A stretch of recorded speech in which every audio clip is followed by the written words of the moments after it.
Hi everyone. So today we're back again with two special guests from Unitemps and Student Futures. So my name is Joy and I'm here with Red. and Ria. Chris. Yay. So let's get into today's business. So it's nice to have you people from Unitemps and Student Futures. So can you please introduce yourself? So my name's Ria, and I work in Unitemps, based in the Student Life building, and I'm an internal recruitment consultant. So I help get students to find jobs all across campus and outside of the campus as well. That's great. So I'm Chris. I'm the Director of Student Futures. That's the Careers and Employability team here in John Moores. And we have all kinds of stuff. We have careers advice and guidance. We have internships. We have Unitemps, I'm pleased to say. So we do all kinds of stuff, startup. So yeah, Director of that. That is great. Ria, I heard you were John Moore's graduate. Yeah, so I graduated, it's 2 years this summer, which is scary. Where's that time gone? So I did English literature here. And then when I graduated, I seen this role on Unitemps. I'd worked for Unitemps before my whole time whilst I was in uni. And then I seen this internship went live for a year's placement and I applied for it. And I think I was in it for about 4 months and then I got the full-time job. So, and that was nice as well. So here I am now in the full-time job. Yeah, that is great. And I heard you're also branch of the year, the Unitemps. You heard right. Yeah, so we got branch of the year last year. I can't remember how many branches there is across the Unitemps network. Yeah, about 20. So it's quite a big thing, like not to brag, but it was quite a big thing for us. And I think we got it off the back of like the feedback that we got from students, because we hold our own Unitemps awards. I think the next one's in May this year if anyone wants to come in. Yeah, I think you're all invited. So yeah, all the things that we've done across the year with our students, and that's why we won that big award. So yeah, That's great. Chris, being our boss's boss. Wow. What actually do you do? Like, What do I do? Yeah. That's an excellent question. Ooh, what do I do? It's our job as a department to support people to decide how the university should approach careers and employability. Okay. So it's our job to write the policy and look at the data and see how we're doing. But we aim to do that in consultation. So it's also about going out, building relationships and being a critical friend. So kind of supporting people, but being honest with them as well, know what's going to work. So part of my job is trying to work out what we should be focusing on. Part of it is looking at how we're doing and recommending what we do next. But a lot of it's about partnership. A lot of it's about supporting people, persuading people. Delighted to head up a team. Okay. So I have to organise meetings and stand up and say things. But lucky, I get them to say all kinds of things instead. So yeah, that's kind of the job. Okay. That's great. What do you do for fun? This is really good. Fun? Yeah. What do you... Fun? Yeah. Well, I have 3 kids and they're quite young. Oh. So great. when I'm not doing this, I'm doing that. Okay. Would I call it fun? Maybe. Yeah, I don't know. Mhm. So probably I'm doing that. No. Okay. They're very entertaining. Okay. Shout out Call to it Chris's fun? kids. Probably call it terrifying. Fair That's enough. what I do when I'm not here. Okay, fair enough. I think before this started, we were talking about the radio, you know, and how you listen to our BBC interviews. I did. It was amazing. Yeah. Yeah. So, what did you think of it? I mean, I thought it was great. I thought you did really well. Mhm. I've been in that position. So as I was just explaining, that this could go on for far too long. No. I was just explaining to Ria, my degree was in making documentaries, and I worked in hospital radio for a while, and I worked in community radio for a while. So this was in the days when you would put this is before digital, so you'd put a mast up and you'd be broadcasting to Sheffield as it was. So I was part of that. So and I've been on local radio, and it's quite hard sometimes. If you've got, I think you had a very supportive host Yeah. there. Yes. But if you've got quite a aggressive host that wants to get their agenda across, it's quite hard to resist that. Yeah. So I thought you were very articulate, very confident. I thought you spoke very honestly. It's quite a hard trick to talk with authenticity, but be confident. So I think you did really well. Okay. Yeah. And as I said, I was sat with the kids Yeah. while I was listening, and they were not sleeping. Yeah. And I kind of got my daughter over at one point and said, "Listen, these are people from my university." So it was very cool. Yeah. That is great. Ria, so you've been telling me about the Discovery internships. Yeah. Tell me more. Big thing for us. I think they're still live now, our last round, and they close in a week or something like that. So we do it 3 times a year. I think we shout out from every rooftop possible. So I think you guys are well aware of what it is. But for people that aren't aware, these internships are such a good opportunity. I can't stress it enough, because I was telling Chris this morning, when I was in university doing my things, I used to get emails all the time about the internships. Obviously, like the John was really good with pushing them out via email. But I feel like when you're a student, you get so many emails that sometimes you do just skim past them. Like, it's so difficult to just think, oh, I'll answer that later.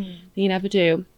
I didn't actually take part in any of the Discovery internships. And now that I'm in Unitemps and I'm learning about them, I really wish that I did, which is why I've been going out to schools in my department. So I work with this side of the campus, like John Foster, obviously English, where I studied in. I've been going out to their lectures, just doing shout outs, just trying to tell students, like, from my perspective, please do them. Because I've kind of been looking at what schools are more likely to apply and get internships. And I think HSS schools, there's obviously all kinds of courses like sociology, English, they're less likely to apply and get these internships. And that's not like anything like skill or anything like that. I think it's just, maybe it's a confidence thing, because when I was doing my degree, a lot of them are like marketing based, and I think some students kind of think, I can't apply for that because that's not my degree, but you really can. Like, I just want to say to them, like, go for it. The worst thing they can say is no. You still applied for it, and you never know. A lot of the companies kind of want like different students' ideas, like from different like degrees. You might have ideas that are so different from somebody else. So my goal is to just get out there and tell students, like, please do it. Take it from me, because I'm lucky that I've got a job where I love, but I do wish that I did do an internship sometimes, because the experience is literally invaluable. Like, it's so good. So yeah, it's important to me that everyone gets the same opportunities. So yeah, hopefully next year when we have 3 more rounds coming out, more and more students apply for them. So yeah, That's great. That's You great. will tell me about the foreshadowing program. The mentoring program that you do. One of our interns, one of our colleagues, Ali, works with you. So how's that been going so far? It's been really interesting already. It's really interesting. So we did an event, Race Equality Roundtable. I think you guys might have been there. And this program, the applications were about to close, and I was immediately paired up and strongly encouraged to apply, as did Ali. So we're now both in this program. It's a pilot, so there are 50 senior leaders across the city paired with 50 aspiring leaders, and they're all aspiring leaders from ethnically diverse backgrounds. So it's an opportunity for people to get a sense of, what goes on at that kind of level. And I think what's really interesting about it is I often think it's quite hard to get a real sense of leadership without having to spend years and years and years kind of really demonstrating your worth, looking for the right opportunities, hopefully getting someone to support you, apply for that thing, work really hard, apply for the next thing. It usually takes a long, long time to get to a senior leadership position. And there are a few really interesting ways of kind of short-circuiting that, so you can kind of get a sense of, that's what it's like really early. Is that for me really early? And I think shadowing might be one of those. It wasn't necessarily why I got into it, but I think already it's sort of right, okay, because I think you get to see how people actually operate at that level, and kind of how stuff gets decided, how stuff gets organized. It's just really good to be able to give that kind of early sense of that. So it's been interesting so far. Ali has joined one meeting because it's about a week old, this program. I think he found that very interesting. This afternoon, he's going to come to Education and Student Experience Committee. Oh. So I think you met Phil Vickerman. Yeah. Yeah. So Phil is Pro Vice Chancellor of Student Experience. He chairs that committee, and it's basically where policies, research, survey findings, that's where all that stuff comes. Whether it's about either education, how students are finding their courses, or it's about kind of wider student experience, the kind of issues that are affecting students. That's where that gets discussed and decided.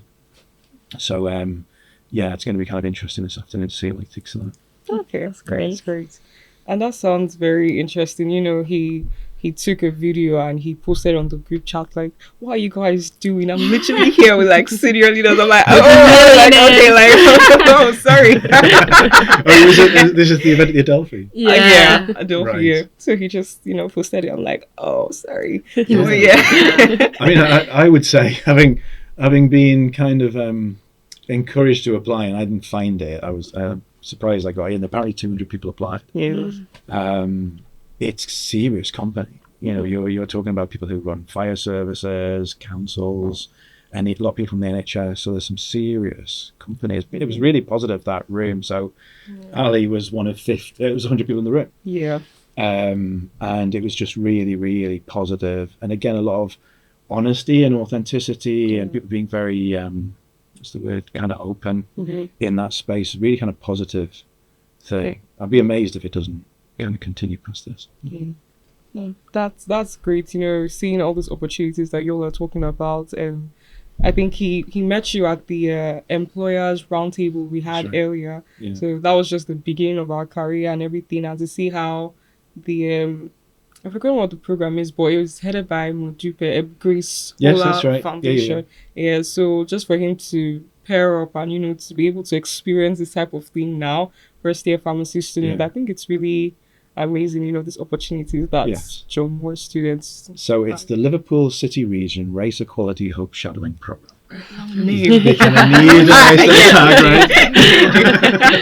That is what it's called. Yeah, okay.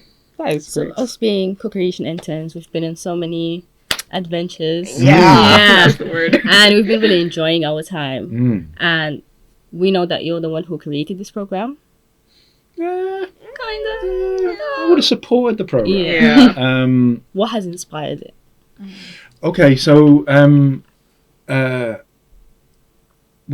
couple of things. I think the first is, I guess what you say, what's the principle of it? And I think the principle is that you don't presume. It's kind of not about us deciding what would be best for students. It's about genuinely listening and co-creating provision. I was pleased a few years ago to be part of a reciprocal mentoring program.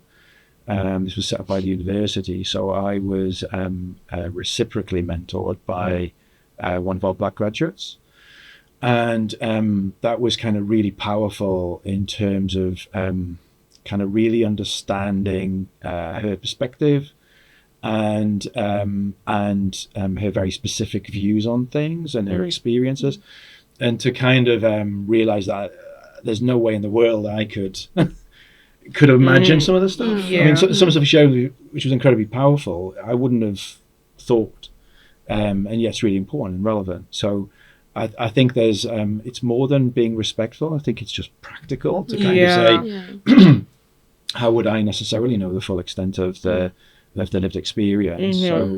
So I think that's the principle behind it. Like tangibly, where did it come from? I think particularly early on, we did a program with students with disabilities. We had a colleague, Karen Coney, who had looked into kind of literature along this and thought, well, this might be a better way of us kind of doing this. So we set up a pilot program again with students with disabilities, incredibly powerful. If you go on our website, you'll still see video content they produced, demystifying the service and the appointments, making it accessible. And since then, we've had students from LGBTQT plus, I always get the letters wrong, but and care experience students, and delighted now to be working with yourselves. And each of those have been really useful, very honest conversations that hold us in check. Make sure that we're genuinely listening and Yeah. not just assuming, I guess. Yeah. I think I find that really interesting, because being at that round table that day, it was just, it says like you can't give people help when you don't even know the problem. So, but I think that program, that reciprocal mentoring program, kind of allowed you to, the leaders, to put themselves in the shoes of the people that they're trying to help. Then when you see from there, you can now, know this is what they need. So absolutely, yeah. It's I just think it's impossible yeah. to imagine yourself into someone else's shoes. Yeah. And some quite powerful and emotional and moving kind of stories in there. So again, to get it right, why not talk to the people we're trying to support? Sure. And have them take ownership as well. Okay. That's great. Great to see. So, what opportunities are there currently for students? So this semester is almost over. I'm happy we're almost done with exams, coursework. Once I finish that last exam, I'm officially saying, yeah, I'm in 200 level or second year now, like second year. So we're here, like, what would you advise, maybe incoming students or people going to their next year, what can they do better? What can they... So I'm going to give probably the right answer first, and then I'll give the broader answer. The right answer is book yourself in for a one-to-one careers advice and guidance appointment, which I should use this opportunity to say is entirely confidential. We were talking before about perceptions, and some students feel they've got to have a plan before they come and talk to an advisor. They really do not. We're very used to people coming in going, I haven't a clue. I don't know who I am, what I want, don't know what I should be doing. So we're ready to have a supportive conversation at any point, again, entirely confidential. So book yourself in for an appointment. Register for Unitemps if you're not already.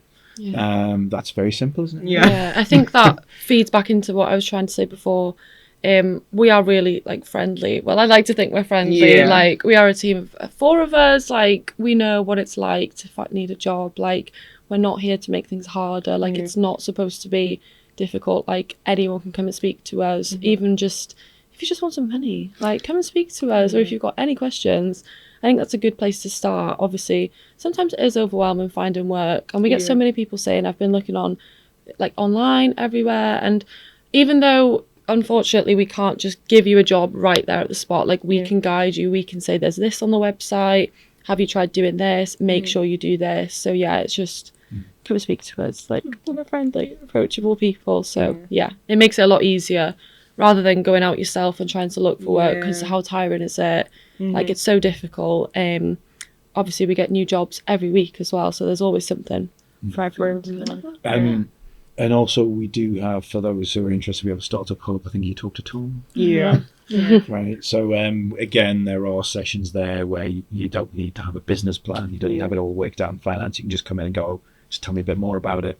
So that's the right answer. The broader answer is, I guess, the things from experience of working in the university that I'd probably want to convey is to be open-minded. So I think sometimes people feel there's one thing they should be thinking about and don't in any way want to remove from the possibility that people have a dream job and they really want to pursue that. That's what they want to do.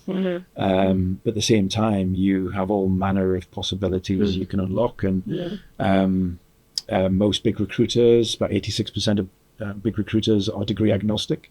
They want a good degree. They want to know you're academically strong, but they don't really care about the subject. So I think being open to possibility, and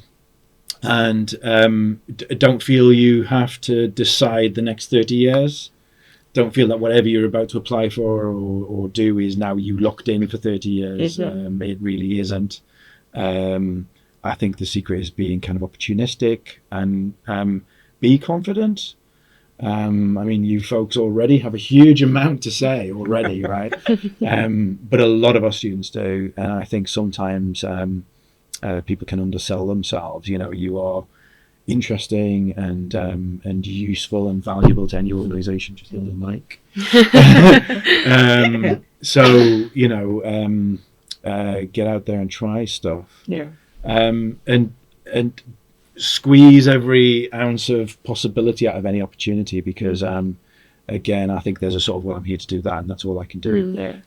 Even a job that is relatively routine, you're surrounded by people that could be useful to you. You potentially get an opportunity to build all kinds of skills or learn all kinds of stuff.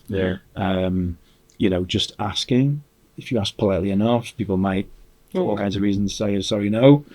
But equally, they might say, oh yeah, we can get you a bit of experience there, or I can introduce you to X. So, be opportunistic. Ria, so now you are well integrated into the student future as well. You know a lot more. How does it compare to when you were a student back then? That's actually a really good question, because I feel like when I was a student, I didn't really utilise what Student Futures had to offer until I was in about third year. Like, that's obviously not the best thing to admit, but I feel like me speaking about my experience, hopefully other people can think, I feel the same, I should have done more. Or when I got to my third year, I obviously started panicking because I did English as a degree, and obviously the amount of open doors from that degree is overwhelming almost. And you kind of think, everyone was asking me, are you going to go into teaching? But I didn't want to go into teaching. It's really overwhelming, isn't it, when you've got this decision in front of you, and like Chris was saying, you're quite like, you have to do this.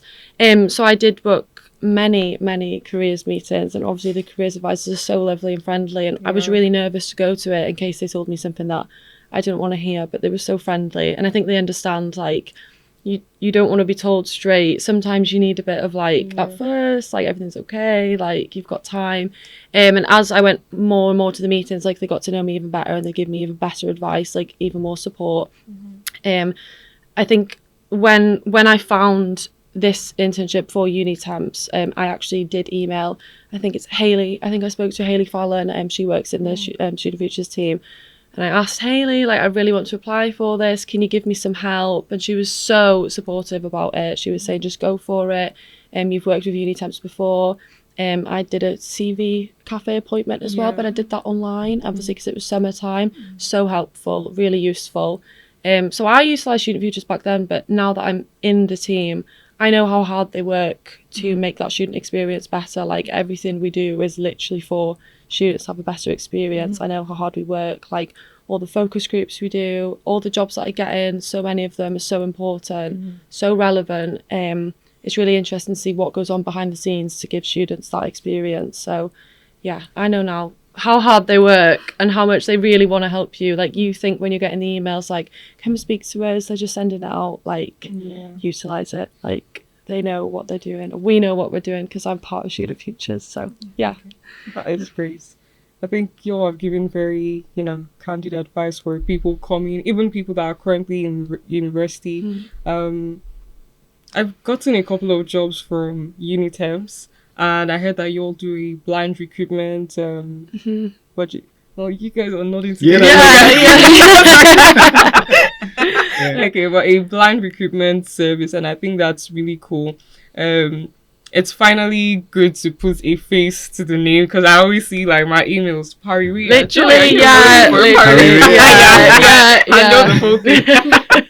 So it's great, the jobs and everything. So now you don't have to go out. There are so many things, Indeed, or even going to work at your local shops and everything. But I think the university just gives us a space. You said we should be opportunistic and all of that, so it gives us a space to put ourselves out there. Not just the discovery internships, but like, there's so many student ambassadors, different roles every day, like you said, weekly. So just doing all of that really helps build your work experience and confidence even. So I think you might think working an open day, to you it might seem like nothing, but it is a big thing, because you've represented at the university. Like, if you put it on your CV, like, you have worked for student recruitment for John Moores, like, it looks good, like, it is worthwhile. And I think I always say this to like parents on open days, they're like enjoyable jobs. It's quite fun to work the open days. You get to meet students as well that you probably wouldn't meet otherwise. So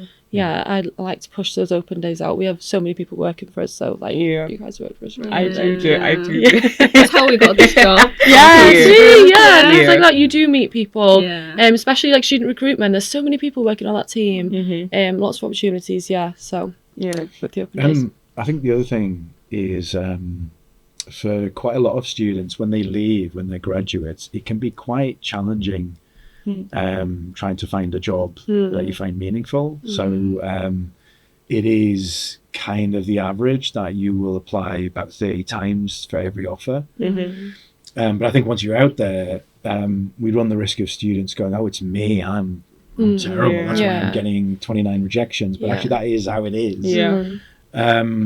But by that point, and by the way, we do offer careers advice and guidance for life, so I should say that. But while you're here, you do have a support mechanism. And I think just lean into that, because, you know, we were talking before about people feeling they can't get careers advice and applying for an internship. You can and you should. It's not cheating. It's another example of, well, see how far you get with that. But you know, if we can scaffold an application process and support you if it's not successful, that's the kind of team you've got around you while you're here. And I would say lean into that. Yes. Okay. That is great. I mean, the you mentioned the startup hub area and all of that. Does anyone play musical instruments or do you sing? Tom plays. You know, that is the thing, you know, we have this business plan, you know, so I was just the band. So like if anyone wants to call me, like, oh, you formed a band? No, where you know, so he plays an instrument. I don't know what it's it's a big instrument or something. I sing, she DJs or something. So like so you know, we need more. I'm not gonna judge a brass instrument plus a DJ.